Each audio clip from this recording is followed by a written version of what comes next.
You know, I'm going to change it up tonight and play something just a little different.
I'm not sure that adequately describes how I feel tonight, but I am definitely excited.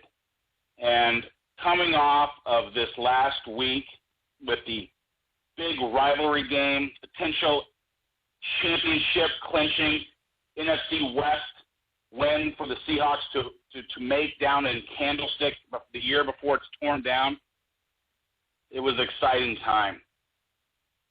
And I'm going to talk a lot about that and more. This is Paul Beyer. Welcome to the 12 for 12 show. We got a great show planned for everyone tonight.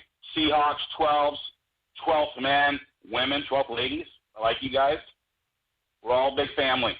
This is our show where we get to talk about what it's like being a 12 and all the info, topics, things that go into us being the ultimate sports fan in the business. All righty, folks. This is Paul Beyer, 12 for 12 show. Welcome back. Sorry, I had a little dead time there on that song. I think it was only like 5 seconds. But regardless, I am joined now by a very good old-school friend of mine, Darren Kochansky, and I can't wait to talk to him and ask him some questions tonight about what he does every game day down at the Clink. Darren, how are you doing tonight? I'm well, my friend. How are you? Better than average. I wish we would have won this weekend and clinched the division, but hey, you can't have everything, right? Well, 11-2. I think we'll get over it, but yeah, I feel the same way. So do this for my audience, if you don't mind, my old friend. Why don't you tell everybody a little bit about yourself, what you do, and then inevitably we'll get into what you do for the Seahawks. Yeah, you bet. So I'll start the story when I was about a 5-year-old man and started playing Little League baseball with this kid named Paul Beyer. Luckily, from then, when he was the only kid in Little League that I was faster than, I realized that professional sports weren't going to be my thing. So moved on to some other things. Actually played a little golf. I played golf professionally for a little while. Ran out of money and talent right around the same time. Had to move back to Seattle in mid to late 90s. Ended up stumbling into a couple of .com startup situations and been in tech for about 20 years.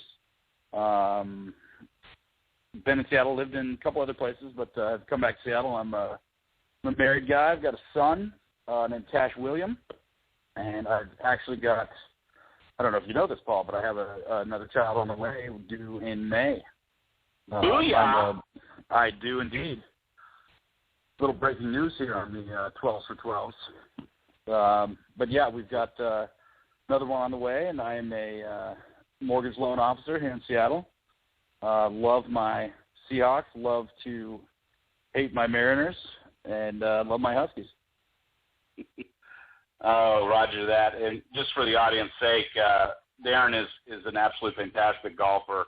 I've been lucky enough to play on a few squads with him and go win a couple of trophies. So you might want to have him on your quick dial for big-time scramble tourneys. But we'll get to that later. Darren, you do something very interesting. It's called spotting at games, NFL games. And yes, sir. I'd love you to tell everybody first what it is, what it entails. Start off, if you don't mind, telling everyone, how did you get the gig? How did this happen? Sure. So this year is my, I believe, 13th year working as a spotter for the stadium announcer, Randy Rowland, for the Seahawks. It all started, I guess, about 13 years ago. I actually was playing poker with a lot of good friends, some of them more reputable than others. A young man named Jason Means, who you know well. Means, yes, I did. We were playing poker, and probably about 4 in the morning, Means said, "Hey, you guys, I got this deal. I'm going to be a spotter for the Seahawks, and I need somebody to do it with me." And, of course, everybody at the table said, "Hey, I'm in." And I said, "I'm in." And Means looked around, and he goes, "Well, Darren, you're in." And everybody's like, "Hey, what's going on?" And he said, "Well, you have to show up every week, and you have to pass the NFL background check." And so everybody else said, "Oh, I get it. Okay, fine." So that's how it started. We went in. We're lucky enough to meet Randy. Great guy. He's been the voice of the Seahawks at the stadium going way back, I think, over 25 years. But it's been a blast. Every home game, we watch every snap through binoculars, standing up right behind Randy. We lean forward and tell him exactly what happened, and he repeats it to the stadium. Now, how long does that take? I mean, it seems to me like you kind of know what's going on, you know the players, but you're trying to tell him down in distances how long or who ran for what play. Is that kind of stuff you're doing? Yeah, exactly. So you can imagine when you're watching the game, and even when you're watching it on television, and you sort of intuitively know this, but when you're watching a game on TV, and whoever it is, whether it's Joe Buck or any announcer, during a play, when he immediately says, Marshawn Lynch carries for 8 yards, tackled by Peter Willis, you're kind of like, he must know all these players really well. But actually, all of the TV, radio, stadium, they all have spotters. We have a sheet of all the players. Obviously, the Seahawks players we know. And then, we get there a little bit early. We try to get pronunciations of the visiting teams. We got to, make sure we know who the players are.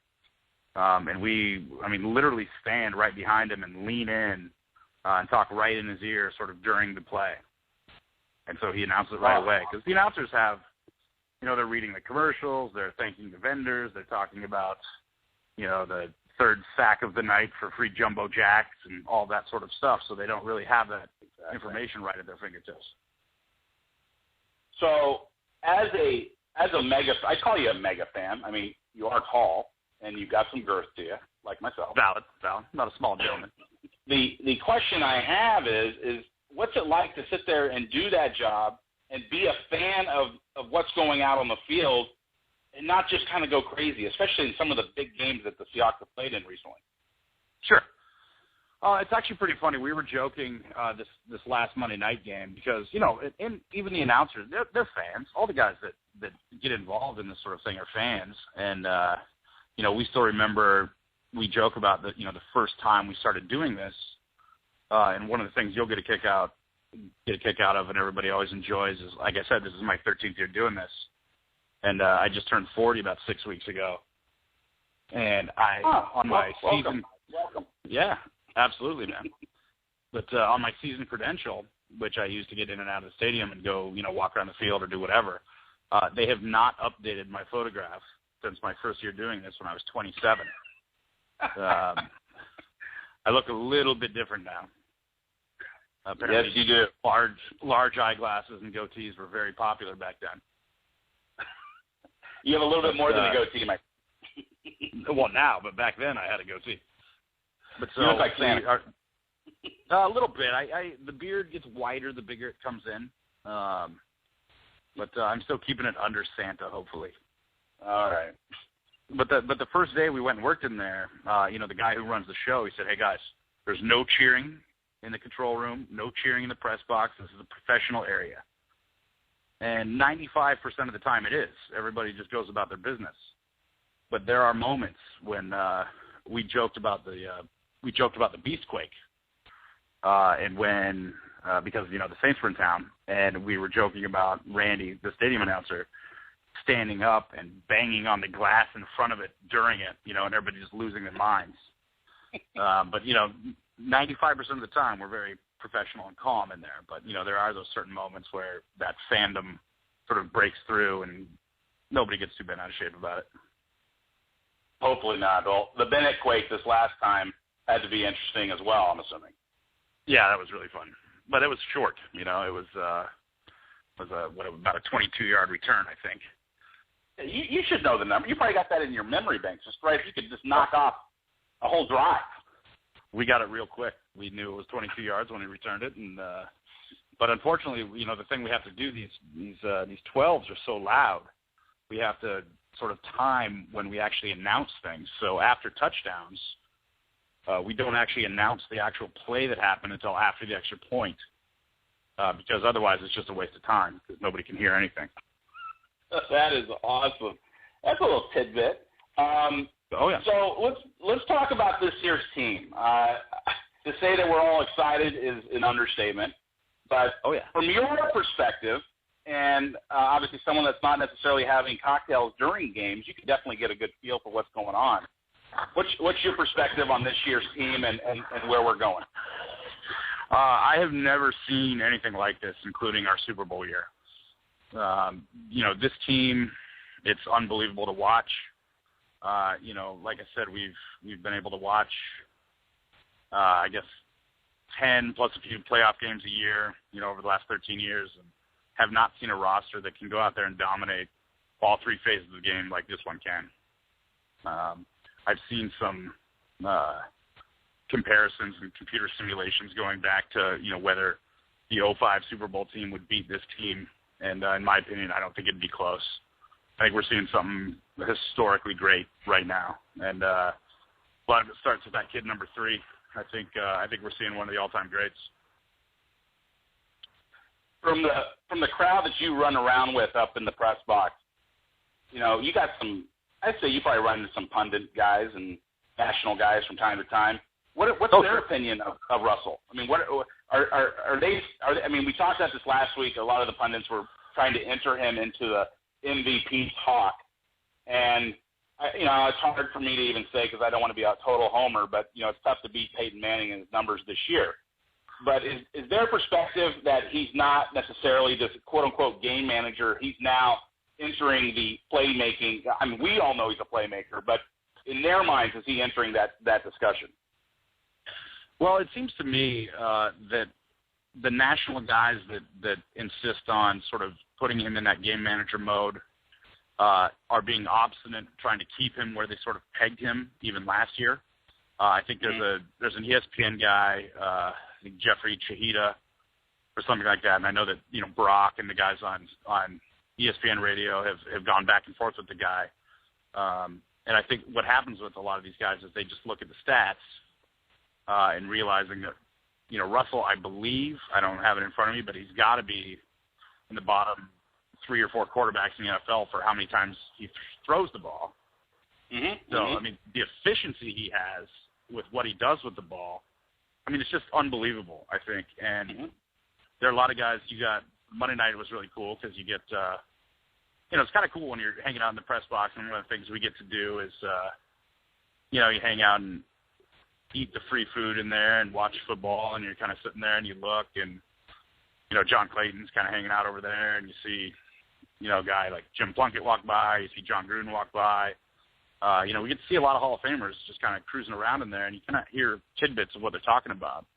And I think Gruden's probably the biggest Russell Wilson fan outside of Seahawks fans in the country, and he knows how special the kid is.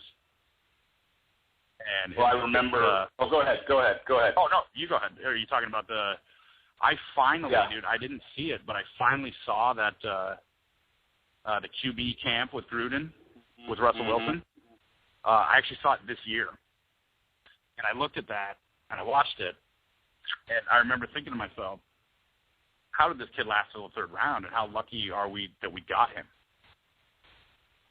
And it's just amazing. I think that he's far and above, I think, better than any player the Seahawks have ever had, and that's a strong statement. It's crazy because we've had some great ones, but if you look at the position that he plays and what his potential is and what he's going to do, I think that we're sort of on the ground floor of watching a Brady Manning-esque type of career happening right now.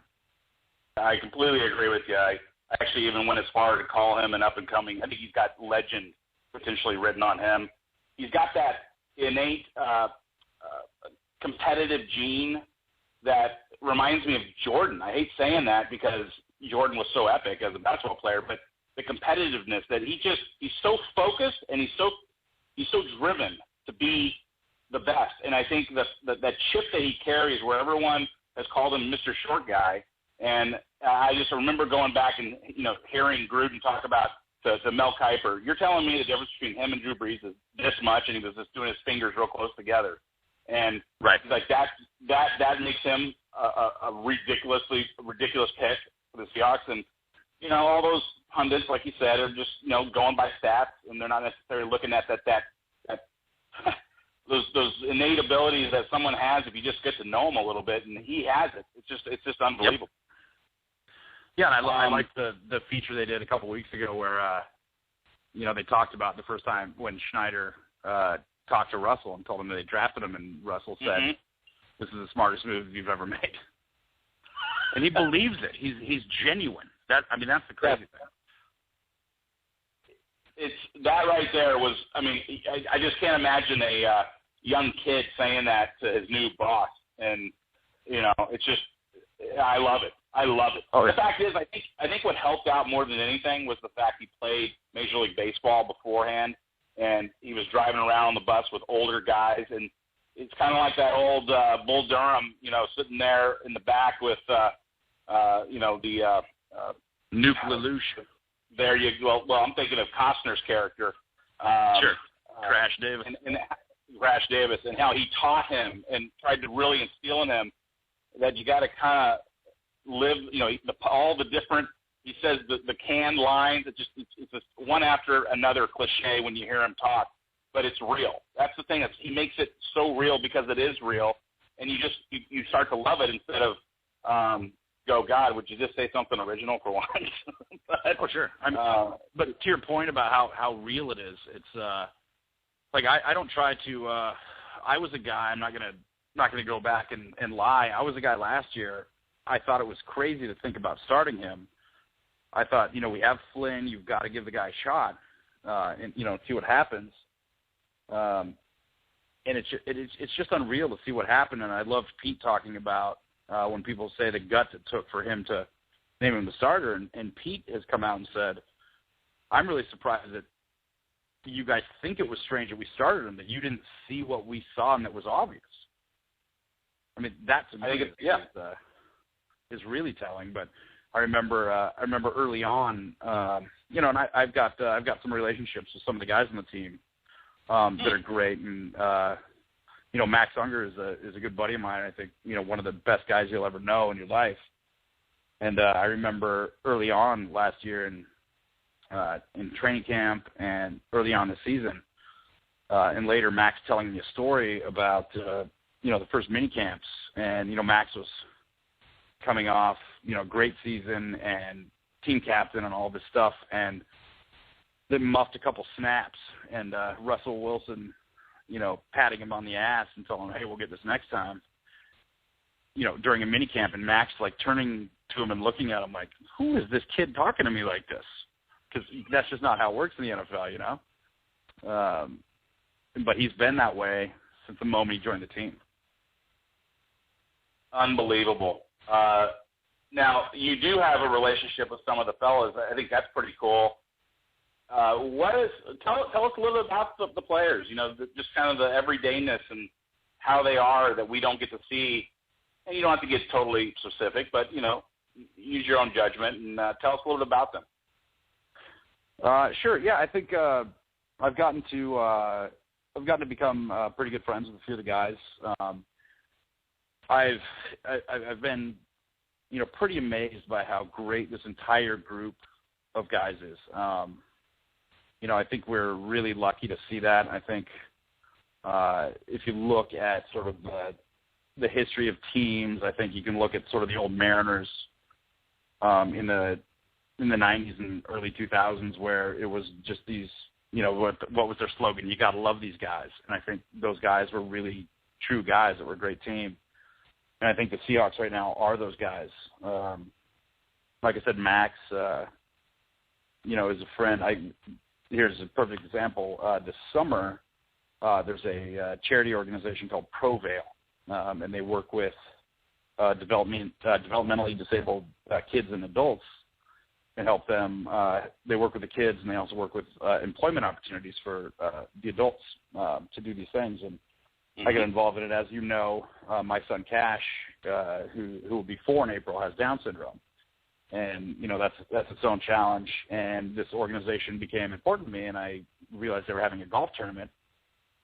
And I talked to some of the guys, and I said, hey, you know, do you think you would be willing to help out with this stuff? And immediately got yeses from Max and Golden Tate and Steve Hauschka and Charlie Martin at the time was on the team, and these great guys. And they went out to Solly, and we played in this tournament, and they donated you know, most importantly, they donated their time. And so one of the things they donated was a Monday Night Football watching party with some of the players. And we actually did that last night up at the Loft in Ballard and had some of the guys up there for the company that bought it, you know, and had some of their clients come. And so, you know, I'm hanging out up there with Max Unger and Steve Hauschka and some of the guys, and just seeing how they're interacting with people and knowing that they're taking, you know, one of their few nights off during a season to come out, you know, and hang out and support a charity. And these guys are just immediately will say yes and help out. And I think that's the thing that's not highlighted as much, you know, when you hear something bad about somebody, or you know, see a play where, you know, people want to rip on guys, and people forget these are young guys, you know. And on the Seahawks, you know, I remain impressed by pretty much every guy I've been able to spend time with and get to know a little bit. Just great dudes. Just again reinforces that the synergy, the community, the players, the team, the organization all have is so unique, I think, in this area. Oh yeah, and they love these fans. They're impressed by these fans. I mean, we have, you know, this isn't talking out of school, but you know, I remember last year in the playoffs and stuff, these guys would like, you know, coming home and it's cold and it's freezing. It's 2 in the morning, and I love the Hawks, but I can't imagine ever going at, you know, 2:30 in the morning and standing out in freezing rain to cheer a bus. But these guys are just, you know, amazed by it every time, and so, you know, so touched. I agree with you. Those fans that do that are out of this world and deserve a gold star. I'll go ahead and put it up for them on the fridge. I probably won't be with them, but I love them. I love them anyways. So let's move on a little bit, and we're gonna just real quick. You talked about the Beastquake game. Is that your best memory in being at the stadium working a game, or is there another one that just stands out in your mind? I think there's a couple. I think the Beast Mode was a really cool play.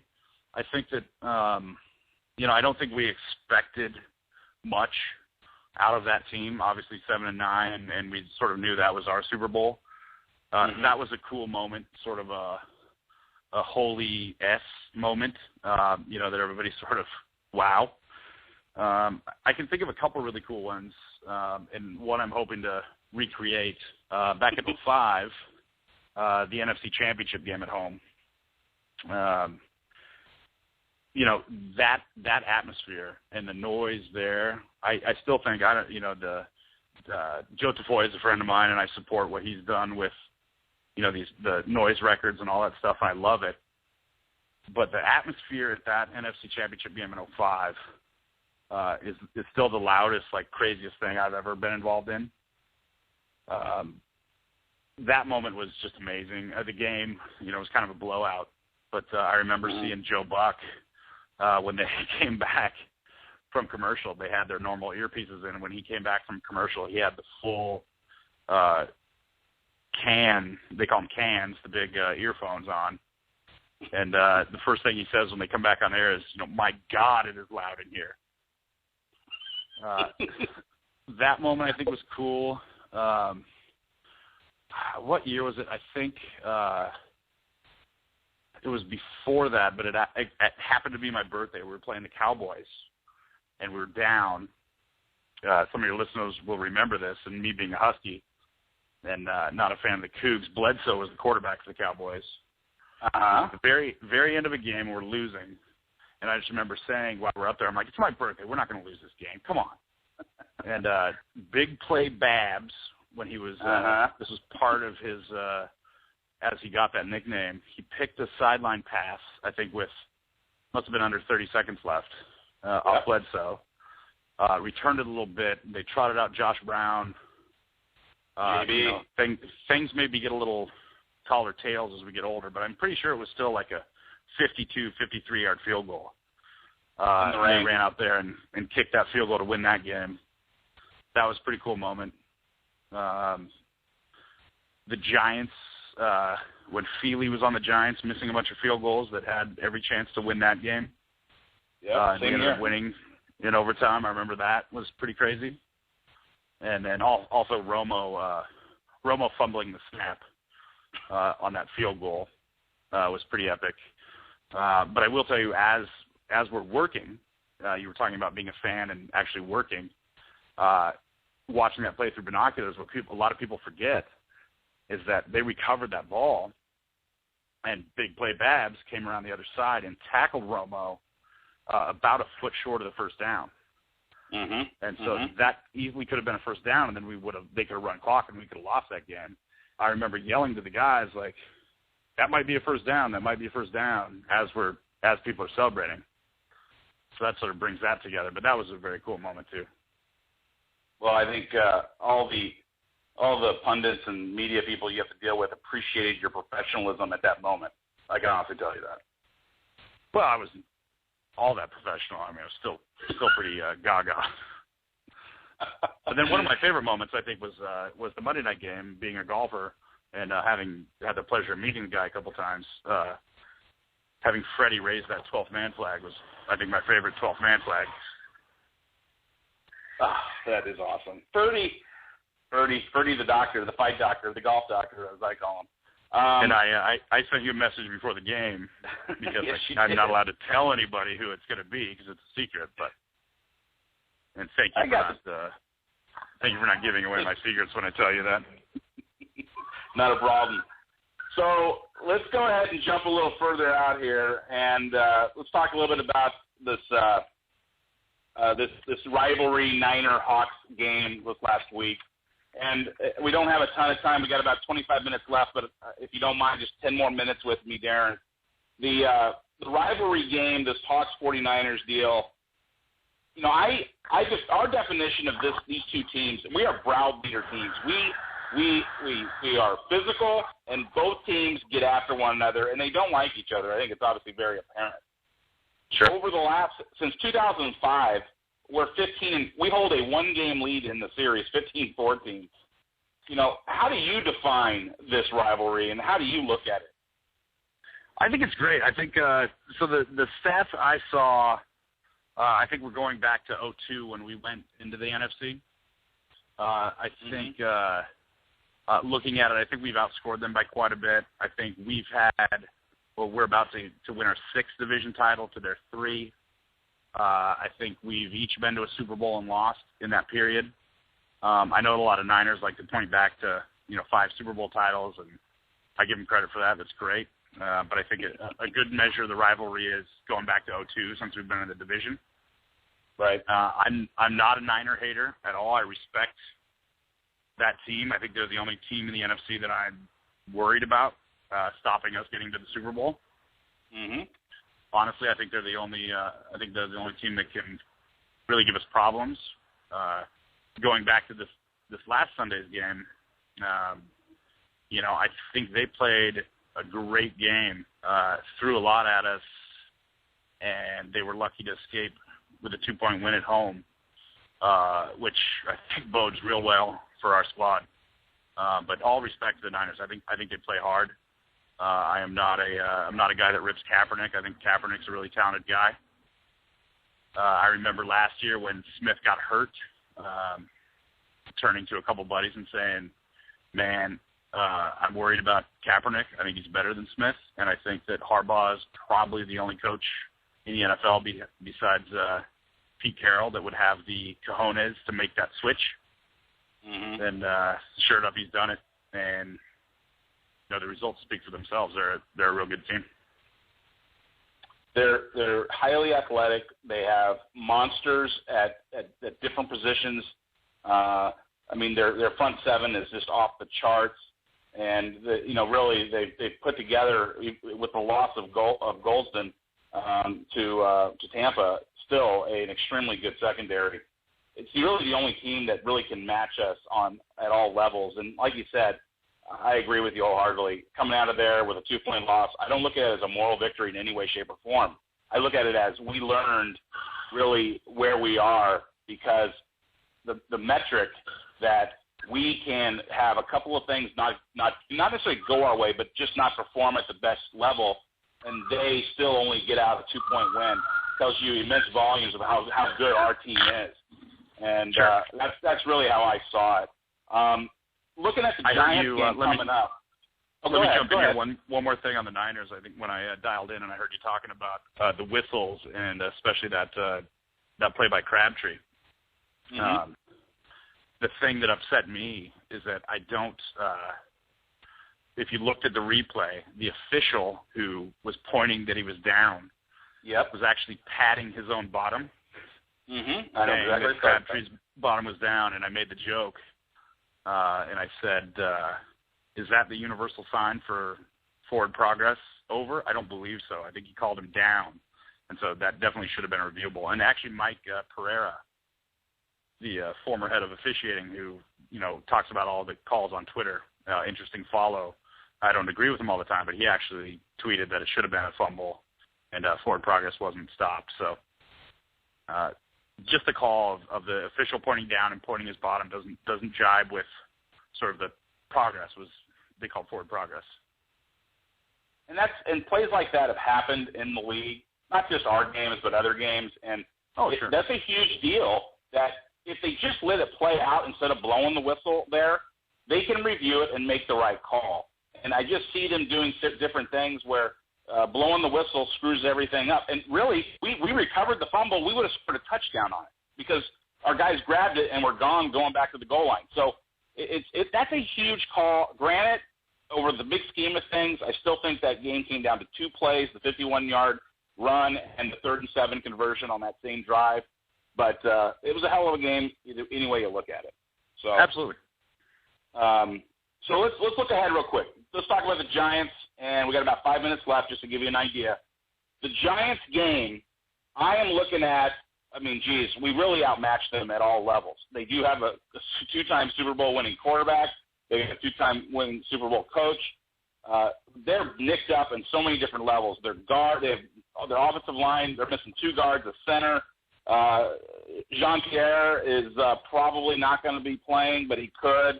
They really have a couple of bright spots really on the D-line, Tuck and Matthias, but their secondary is horrendous.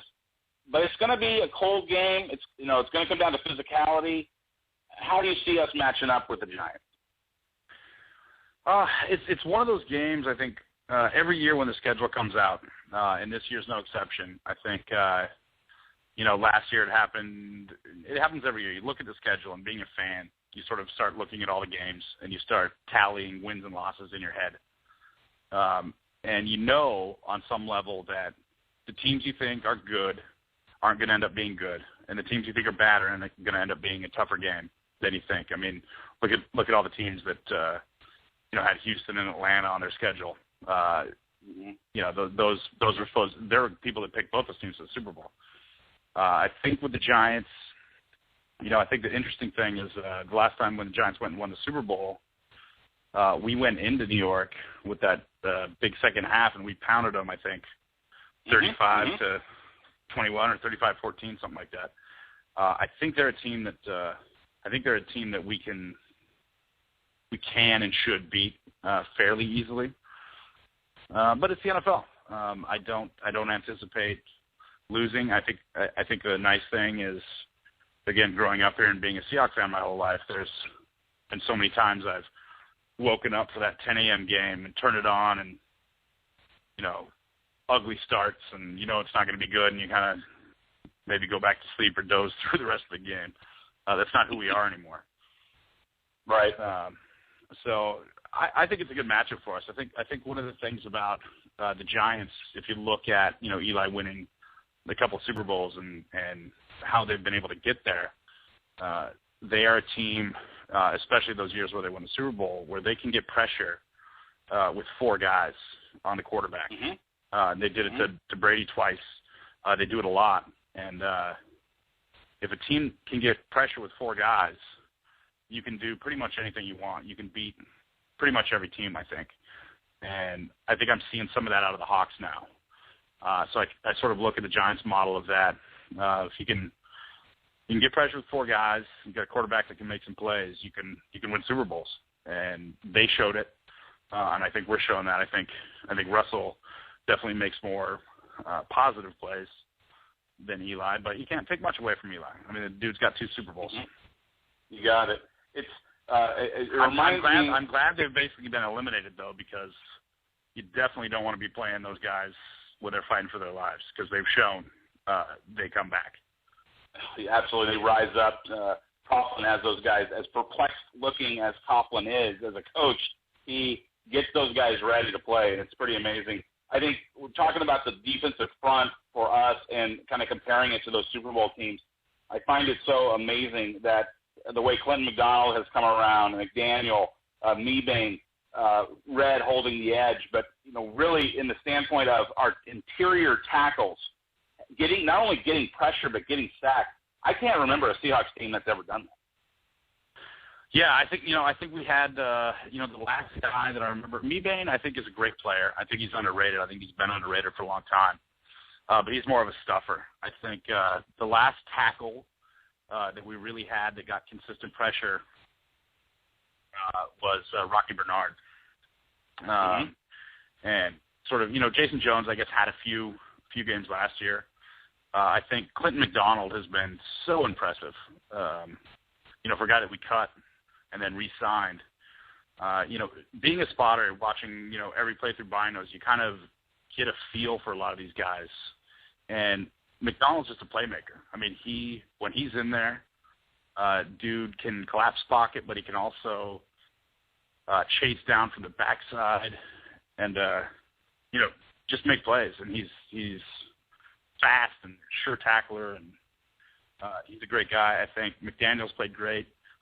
Bennett being able to slide inside at tackle, I think, is invaluable. I'm not going to say anything bad about any of our guys. I mean, we're solid everywhere. Rotation-wise, just fantastic. And the depth, I mean, losing or having the issues now with Thurman for the next 3 games, obviously, and then hopefully Browner coming back, but dealing with that appeal process. They're saying they're not going to hear until late December back on that, which actually kind of looks good right now. I'm not going to ask you necessarily to comment on that, but I think it's important to show that the depth of this team is so incredible. Yeah, I mean, the only thing you got to look at is, going back to even not that many years ago, we used to wait for cut day and pick up guys from other teams.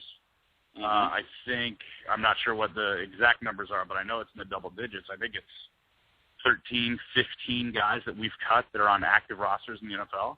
It's unheard of. Yeah. I mean, it's amazing. You go from, the guys in Kansas City. I was watching the Thursday night game with Jacksonville, and I think we got, 3, 4, 5 guys on Jacksonville. Kansas City's got like 3 of our guys. Sean McGrath, yeah.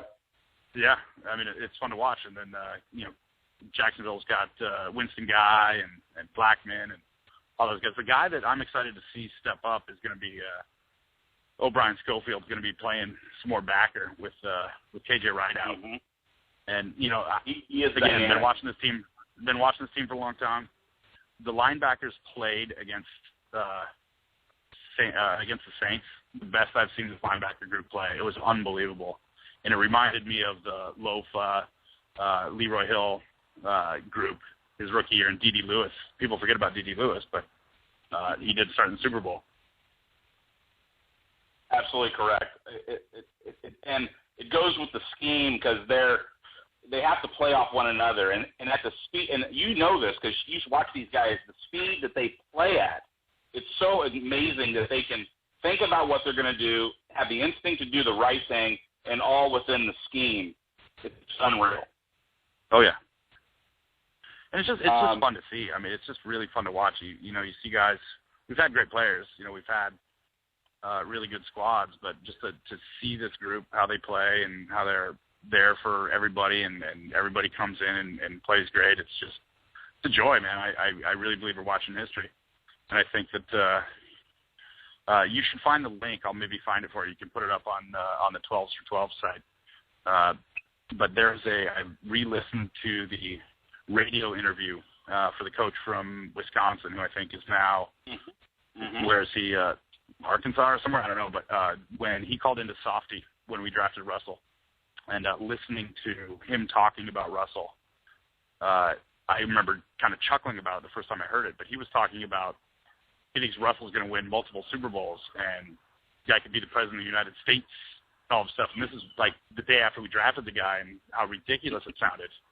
And now if you listen to it, it's dead on. Yeah. And, I'll tell you one more story. I know we're up against it, but so last year, the last day of training camp, I went and I was doing another charity event over in Bellevue, and the O-line, a lot of the guys were over at the parlor in Bellevue, and I walked over and had a couple of beers with the guys, and I got to meet, first time I met J.R. Sweezy. And, 7th round, D tackle, going to play some O-line. And I started talking to him, and I'm like, hey, man, you played with Russell, right, at NC State?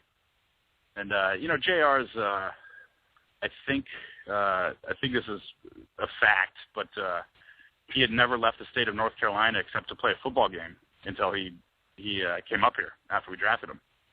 And wow. Just a very, very down-to-earth, cool guy. And he was like calling me sir, right? And I'm like, hey, man, I'm not that old. But I said, tell me about Russell. He's like, man, I don't know the NFL. I don't know. It's going to sound crazy, but I think he's going to start. I think he's the best player I've ever been around. And again, it sounded crazy to me, but, sure enough, guys that know him know. Yeah. Actually, my first guest I ever had on this 12-12 show was William Cornell. He's the one that actually did that YouTube. It's on Vimeo as well. The Rain City Redemption. I don't know if you've ever seen that, but it's like a 45-minute long video about kind of detailing the story of the team, and talks really in particular about Russell. And that interview you're talking about, not the softy one, but it's actually the Wisconsin coach just talking in a press conference about how good this kid is, Russell Wilson. It's amazing. And again, Rain City Redemption, check it out. It's on Vimeo. William Cornell's the guy, and Joe Tafoya actually was one of my guests as well. Sounds like we're working the same circles, my friend. Joe's great, man. I really like Joe.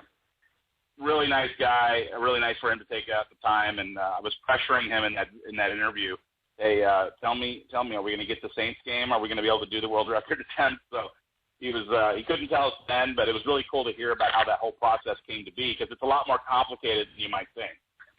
Oh, sure. But anyway, hey, time to cut off, my friend. But I really appreciate you taking the time tonight, and just take care of the family. Do your job. Let's go win a Super Bowl, right? Absolutely, man. I think I just made it through about 40 minutes without swearing, so I'm proud of myself.